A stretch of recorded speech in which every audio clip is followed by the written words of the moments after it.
내일부터 특별 새벽 기도회가 새벽 5시 본당에서 한 주간 동안 진행이 되고, 다음 주일은 한 해를 감사하고 결산하는 추수 감사주일을 지킵니다. 그래서 오늘 말씀은 이 감사절과 우리가 감당해야 할 기도의 한 주간을 앞두고 염려와 감사, 이 제목으로 여러분과 함께 은혜 받고 우리가 하나님 앞에 성숙해지고 또 하나님의 기쁨이 되었으면 좋겠습니다. 저는 사람들 만나서 그 사람들과 영적인 교제를 나누는 것을 더 좋아하고, 또 그런 영적인 교제를 나누기 위해서 사람들을 만날 때에 나와 다른 어떤 생각이 있을까, 그런 기대감도 있고 궁금하기도 하고 해서 질문을 하게 되는 경우들이 종종 있습니다. 지금까지 만난 분들 가운데 가끔은 이런 질문을 던진 적이 있습니다. 만약에 지금까지 살아온 삶의 조건, 지금까지 살아온 삶의 환경 하나도 틀리지 않고 그대로 반복해서 다시 산다고 한다면, 다시 처음으로 돌아가서 내가 살아온 환경과 조건, 그 삶을 그대로 반복해서 살고 싶으냐 하는 물음을 물은 적이 들어 있습니다. 그런데 지금까지는 한 사람도 내가 살아온 조건과 환경을 그대로 다시 산다면 다시 반복해서 살고 싶다, 이렇게 대답을 한 사람을 만난 적이 없습니다. 아무도 자신이 살아온 환경과 조건을 그대로 산다고 하면 그 삶을 2번 반복해서 살고 싶다, 이런 사람을 만나지 못했습니다. 또 배우자에 대해서 물어봤습니다.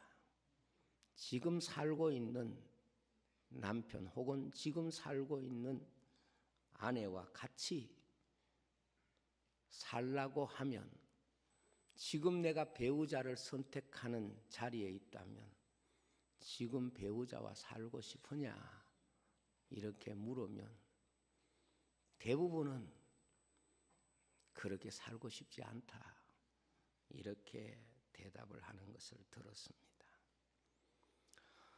사람이 모르고 살았으니 살아온 것이지, 알고 나면 그 삶을 동일하게 반복해서 다시 살고 싶다는 이런 마음이 별로 없구나 하는 것을 느낄 수가 있었습니다.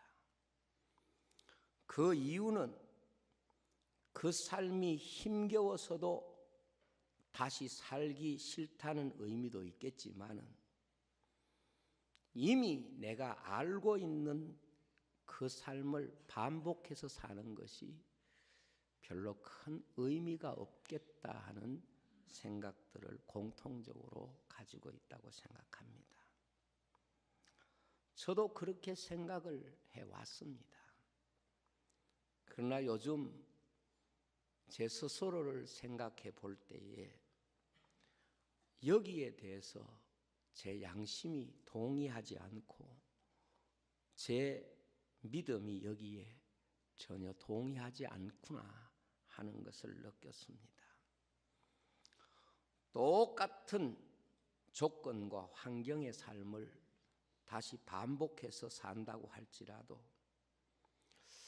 다시 살면 환경은 하나도 바꿔지지 않는다고 할지라도 내가 변하고 새 사람이 됐으면 동일한 삶을 살더라도 전혀 다른 행복감을 느낄 수가 있겠구나 하는 생각을 가지게 됐습니다.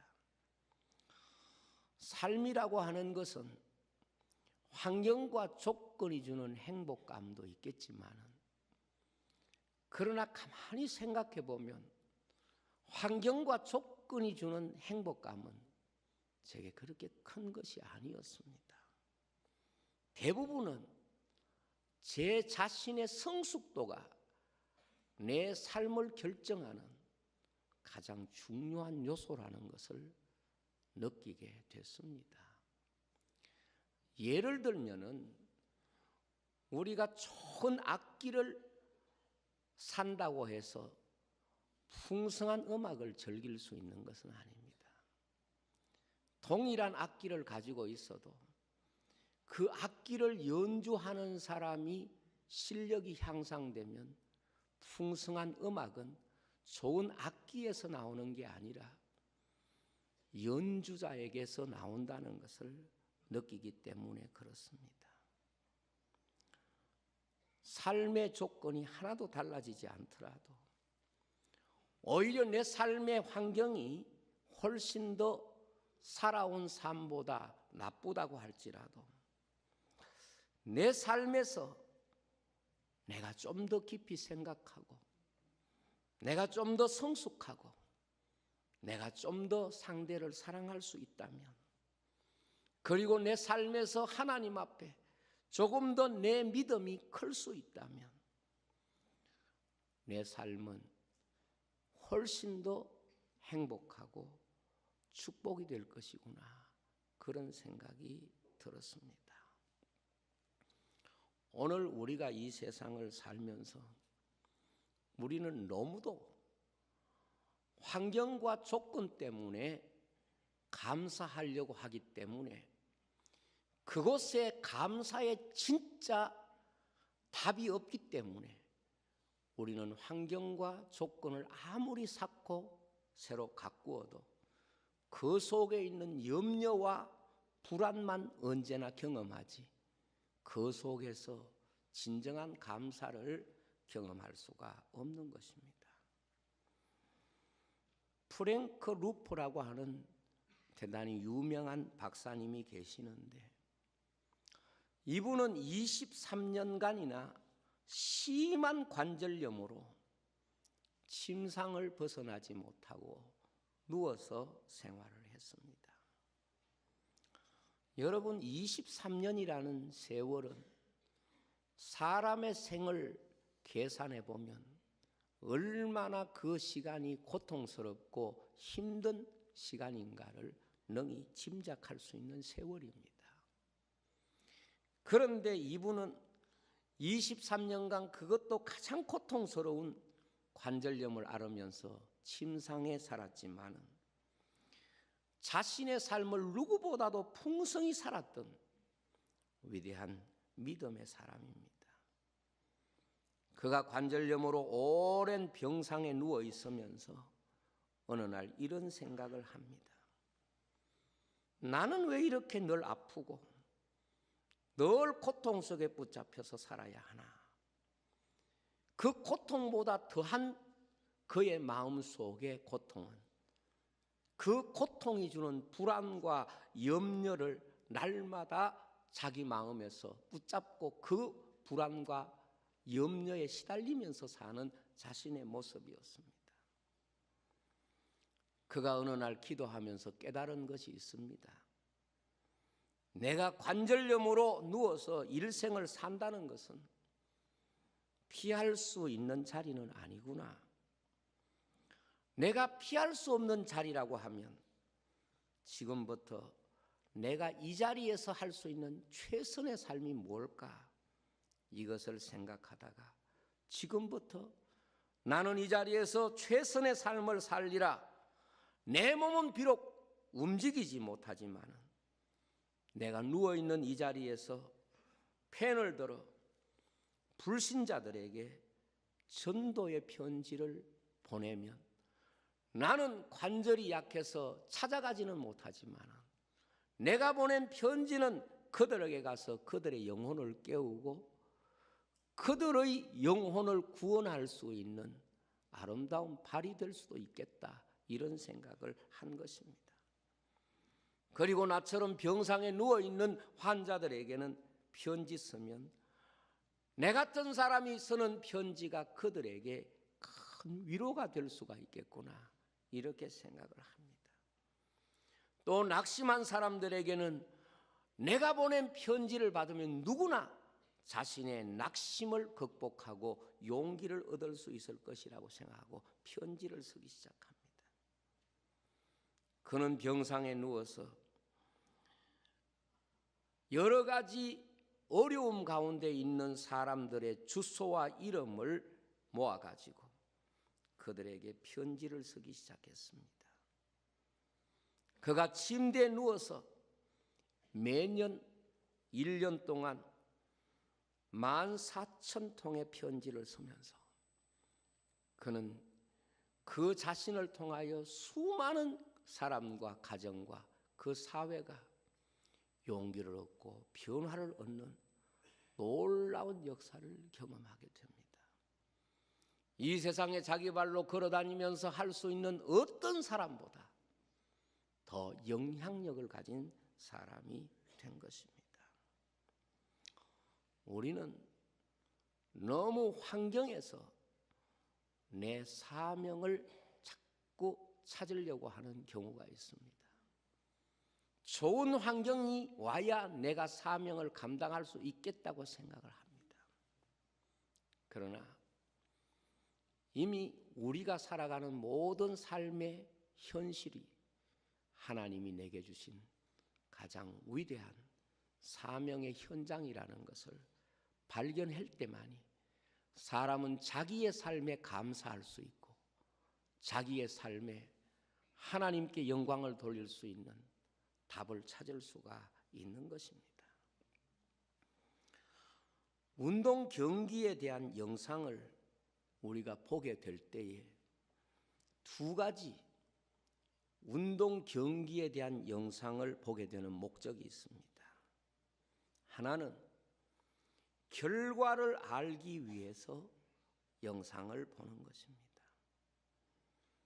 그리고 하나는 결과를 알려고 보는 것이 아니라 결과는 이미 알지만은 그 영상을 보는 이유가 바로 그 경기를 보고 배우고 그리고 그 경기를 통해서 자기 자신이 성숙하기 위해서 영상을 보는 경우가 있습니다.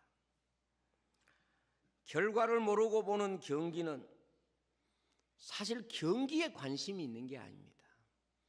결과에 관심이 있습니다. 결과에 대한 궁금증 때문에 그 결과에 집중해서 경기를 보기 때문에 결과가 어느 정도 결정이 나게 되면 더 이상 경기에 흥미가 없습니다. 결과가 확실하다고 생각하면 그 경기장을 떠나거나 영상을 꺼버릴 수도 있습니다. 그러나 결과를 알고 난 이후에 그 영상을 보는 사람은 결과를 알기 위해서 보는 목적은 이미 아닙니다. 그 경기를 통해서 내가 배울 것이 무엇 있는가, 내가 얻을 것이 무엇 있는가, 그 경기를 통해서 내가 배우고 성장하기 위해서 그 영상을 보는 것입니다. 그래서 이미 수십 년 지난 영상도 그 결과를 알기 위해서 보는 것이 아니라 그 당시를 통해서 내가 배울 것이 없는가, 이것 때문에 보는 것입니다. 이것이 바로 군중과 선수의 차이입니다. 군중의 심리라는 것은 오직 결과를 얻기 위해서 그 경기에 몰두하고 결과에 응원을 보내고 결과에 실망하고 혹은 결과에 환호하는 이런 사람이 바로 군중입니다. 그러나 선수는 이미 결과가 결정된 영상을 보면서 더 몰두합니다. 진 경기, 실패한 경기에 오히려 더 집중하면서 자신의 부족을 깨닫고 자기 자신의 부족을 고치고 더 나은 선수가 되기 위해서 노력하는 것입니다. 주님께서 말씀하신 이방인과 하나님의 백성의 차이가 바로 이런 것입니다.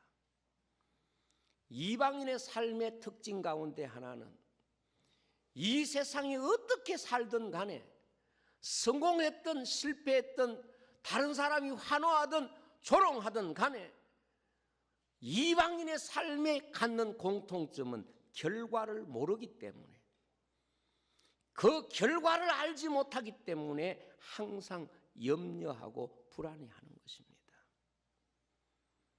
결과를 모르는 인생에게 나타나는 가장 보편적인 특징은 염려와 불안입니다. 그러나 결과를 아는 사람에게는 염려와 불안의 성격이 다릅니다. 좀 더 배우려고 하고 좀 더 성숙하려고 하고, 그래서 더 좋은 환경을 요구하는 것이 아니라 더 성숙하기 위해서 그 환경을 보는 것입니다. 신앙생활하는 하나님의 백성들에게 주님이 주시는 가장 귀한 약속 가운데 하나는 근심하지 말거라, 근심하지 말아라, 바로 이 약속입니다. 사람에게 좋은 환경을 가졌다는 것과 근심이 없다는 것은 근본적으로 다른 것입니다. 근심이 없는 사람은 세상에 없습니다. 사람이 잘 산다고 해서 근심이 없는 것도 아니고, 사람이 많은 것을 아는 지식이 있다고 해서 그에게 근심이 떠나가는 것은 아닙니다. 이 세상에 염려와 근심이 있는 이유는 하나님께서 주신 삶의 결과를 모르기 때문에 항상 불안하고 염려하고 살아간다 하는 것입니다. 우리가 길의 목적지를 분명히 알고 가면 그 가는 길이 굽든 험하든 그 가는 길이 우리가 기대하는 것보다 훨씬 험해도 그 길이 목적지로 가는 길이 분명하다고 그러면 불안할 필요가 없고 불안하지 않습니다. 그러나 아무리 좋은 길을 가도 이 길이 목적지로 가는 길인가 하는 것이 확실하지 않으면 언제나 불안할 수밖에 없는 것입니다. 마귀는 사람에게 찾아와서, 마귀가 사람을 지배하는 방식이 뭔가 하면 결과를 알지 못하게 함으로 두려움과 근심을 사람에게 주는 것입니다. 결과를 계속해서 감추고 가리기 때문에 한평생 두려움과 근심에서 자유하지 못하고 근심의 종으로 살아간다고 성경은 말씀하고 있습니다. 마귀는 사람에게 두려움과 근심을 통해서 지배하기 때문에 우리의 마음이 근심에 사로잡혀서 하나님이 주시는 결과를 보지 못하게 하는 것입니다. 결과를 모르게 하면 사람들은 언제나 두려워할 수밖에 없는 것입니다. 인생이 주님을 영접하고 만남으로써 누리는 가장 큰 행복이 무엇입니까? 바로 평안과 기쁨입니다. 왜 사람이 주님을 만났는데 평안과 기쁨을 누립니까? 우리가 예수님을 믿는다고 해서 더 잘 사는 거나 혹은 더 좋은 환경이나 더 좋은 어떤 신분을 꼭 가지는 것은 아닌데 왜 평안과 기쁨을 누립니까? 주님을 만날 때 인생은 비로소 인생의 생명의 결과를 알고, 그리고 그 생명의 결과를 알기 때문에 그 결과를 우리의 삶에 적용하는 것이 바로 평안과 기쁨인 것입니다. 마귀는 사람에게 결과를 속이고 결과를 의심하게 합니다. 마귀는 사람의 마음을 항상 불안하게 하고 근심하게 함으로 사람을 한평생 두려움과 염려의 종으로 만드는 것입니다. 종말이 되면 세상에는 난리와 난리의 소문을 듣게 될 것이고, 기근의 소식과 자연재해의 소식, 그리고 전쟁의 이야기를 날마다 듣게 될 것이라고 말씀했습니다. 왜 말세에 이러한 수많은 이야기들이 계속 사람에게 들려집니까? 이런 이야기들을 통하여 결과를 예측하기 어렵도록, 결과를 사람들이 불안하게 할수록 이 세대의 사람들이 두려워하고 근심하며 두려움의 종이 되어 사는 것입니다. 그래서 종말의 세대에 많은 소문들이 사람들로 하여금 근심에 매여서 불안의 종이 되어 살게 하는 것입니다. 특별히 세상을 바라보면서 사는 사람은 근심에서 자유할 수가 없습니다. 육체에 매여 사는 사람도 항상 근심에 시달리며 살아가는 것입니다. 요즘 갑자기 우리나라 사람들이 이민에 관심이 많아졌다고 그래요. 그리고 우리나라 사람들이 점점 이민을 가려고 하는 숫자가 늘어나고 있다는 이야기를 듣습니다. 과거에 미군이 철수할 때에 이 나라의 결과를 모르기 때문에 한국 땅을 떠났던 그런 정서가 또 우리 이 땅에 있는 거 아닌가, 이런 생각까지 듭니다. 저는 그때 이 땅의 목회자들이 우리가 세상 땅끝까지 어느 곳에 간다고 할지라도 하나님이 우리와 함께하지 않으면 우리가 이 세상 어떤 곳에도 평안을 얻을 수가 없고, 하나님이 함께 하셔야 우리는 평안을 누릴 수 있다 하는 외침을 오늘 지금 한국교회가 이 땅과 이 민족 속에 외쳐야 하고 심어야 할 하나님의 약속의 말씀이라고 생각을 합니다. 우리는 매일 테러에 대한 소식을 듣습니다. 학교에서도 테러가 일어나고, 사람들이 모이는 시장에서도 테러가 일어나고, 사람들이 모이는 어느 곳이든지 자유하지 못하고 불안해하고 두려워하면서 살아가고 있습니다.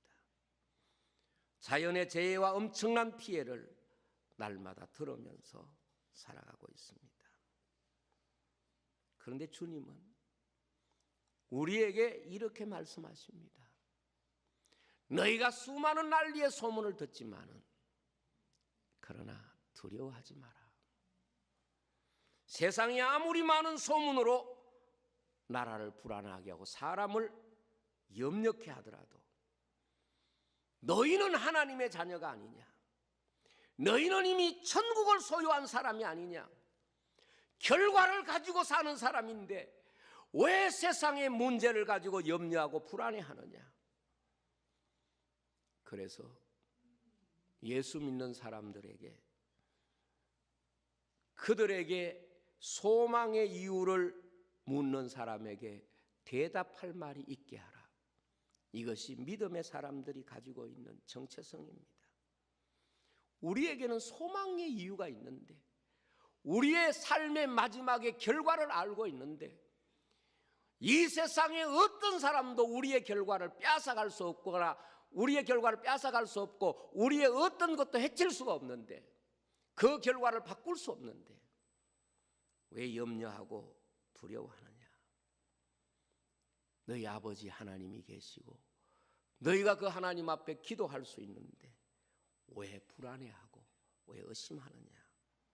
이것이 바로 주님이 우리에게 주신 주님의 약속인 것입니다. 그렇습니다. 소망의 이유를 대답할 수 있는 것이 교회고 성도여야 합니다.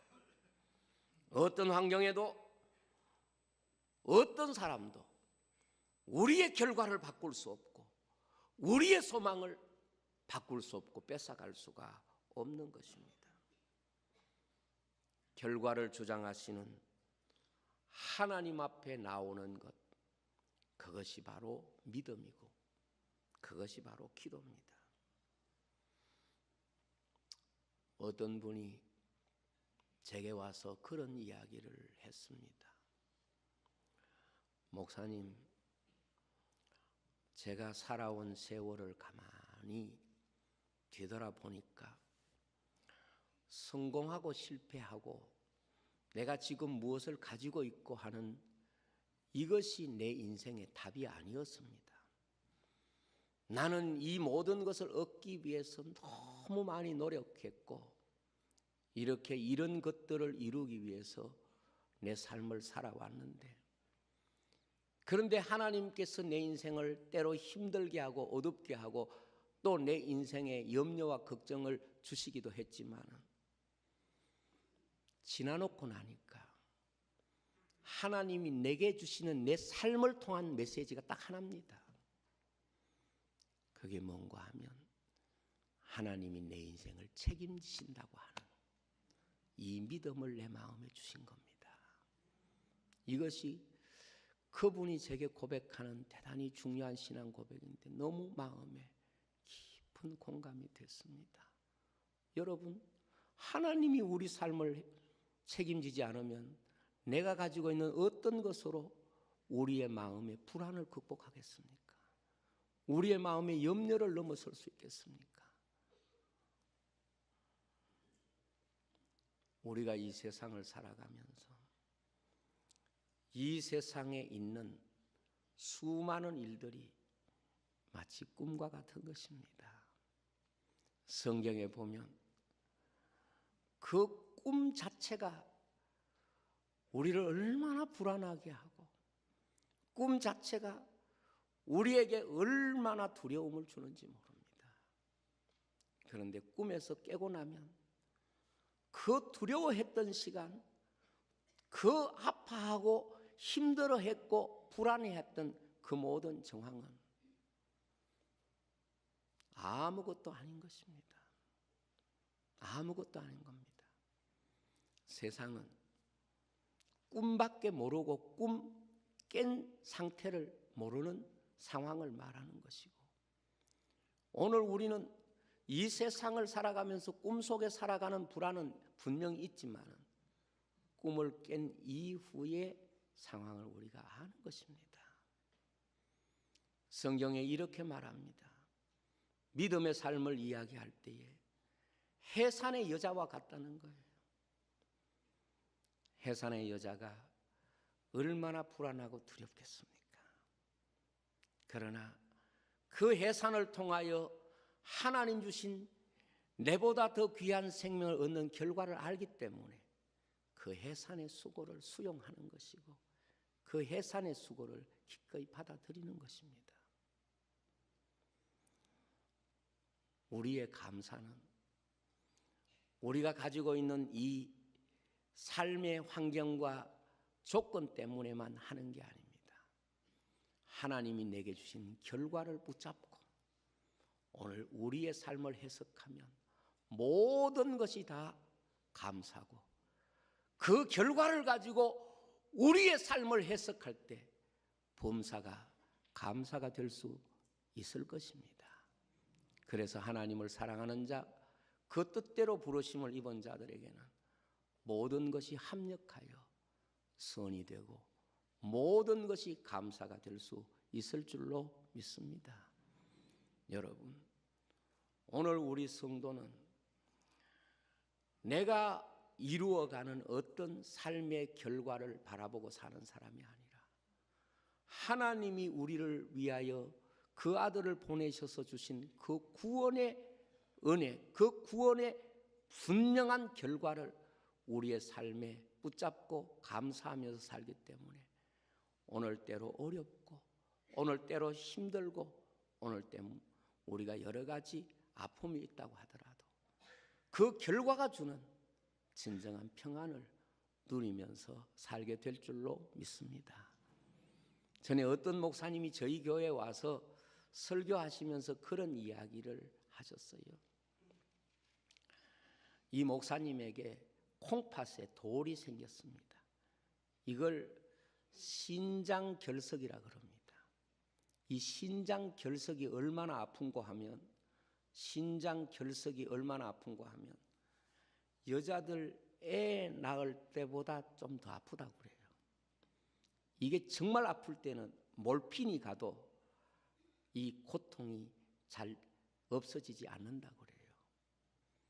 그런데 의사 선생님이 오셔서 목사님에게 그러더랍니다. 목사님, 너무 걱정하지 마세요. 이것 때문에 죽지는 않습니다. 그러니까 아픈 건 막 죽을 병에 걸린 사람보다 더 아픈데 의사 선생님 한마디가 아프기는 아프지만 이것 때문에 죽지는 않고 돌을 수술해 끄집어내든지 레이저로 깨서 없애면 깨끗해집니다. 그 소리 듣는 동안에 그 고통이 주는 불안이 사라지고 나니까 고통을 견디겠더래요. 잠을 자겠더래요. 저는 그런 생각이 듭니다.